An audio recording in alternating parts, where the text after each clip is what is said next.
Double-ended queue atau sering disingkat DQ adalah jenis struktur dari data antrian yang menghubungkan operasi penambahan dan penghapusan. Data dilakukan dari kedua ujung, yaitu dari depan maupun dari belakang. Fleksibilitas berbagai dengan queue biasa yang hanya bisa masuk dari belakang dan keluar dari depan. The queue lebih bebas, kita bisa masukkan data dari depan atau belakang dan ambil data juga dari samping atau belakang. Simbol biasanya ditulis dengan the queue, dibaca DEQ bukan singkatan DEQ.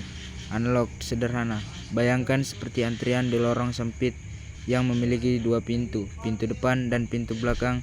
Orang bisa masuk lewat pintu depan dan pintu belakang. Contoh visualisasi, misalkan kita memiliki data 10, 20, 30. Contoh operasi, tambah dari depan, masukkan angka 5 di depan. Hasil 5, 10, 20, 30. Tambah dari belakang, masukkan angka 40 di belakang. Hasil 5, 10, 20, 30, 40. Hapus dari depan, ambil angka 5, hasil 10, 20, 30, 40.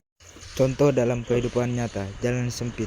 Bayangkan sebuah jalan yang sempit dan lurus tapi memiliki pintu keluar masuk di kedua ujung. Mobil bisa masuk lewat ujung kiri atau ujung kanan. Mobil juga bisa keluar lewat ujung kiri atau ujung kanan. Ini berbeda dengan antrian biasa seperti di SPBU yang hanya bisa masuk belakang dan keluar depan. Antrian kereta api.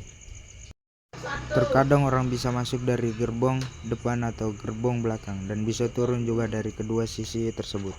Kelebihan The Queue sangat fleksibel. Ini adalah keunggulan utamanya. Kita bisa menambahkan dan menghapus data baik dari depan maupun belakang dengan mudah. Kecepatan operasi. Proses penambahan dan penghapusan data berjalan dengan cepat. Tidak perlu menggeser data lainnya. Bisa meniru struktur lain. Karena fleksibel, The Queue bisa difungsikan menjadi queue biasa, masuk belakang, keluar depan, masuk belakang, keluar belakang, LIFO. Jadi satu struktur data bisa dipakai untuk dua keperluan. Efisien. Untuk ukuran dinamis, ukuran bisa membesar dan mengecil secara otomatis sesuai kebutuhan tanpa perlu stop.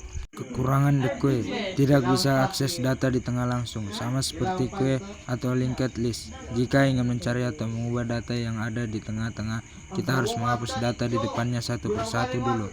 Tidak bisa langsung loncat ke indeks tertentu seperti array, menggunakan memori sedikit lebih besar, karena The Queue harus menyimpan informasi pointer untuk kedua arah depan dan belakang, maka memori yang dipakai sedikit lebih banyak dibandingkan array biasa. Agak rumit dalam implementasi manual jika membuat kode dari nol tanpa library. Logika pemrogramannya sedikit lebih rumit dibandingkan queue biasa, seperti harus mengatur dua arah sekaligus agar tidak error.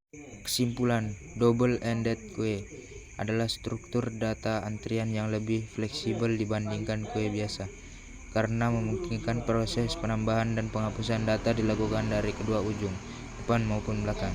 Inti poinnya, kelebihan sangat luas, cepat, dan bisa difungsikan sebagai queue FIFO maupun stack LIFO dalam satu wadah. Kekurangan, tidak bisa mengakses data di tengah secara langsung dan implementasinya sedikit lebih kompleks.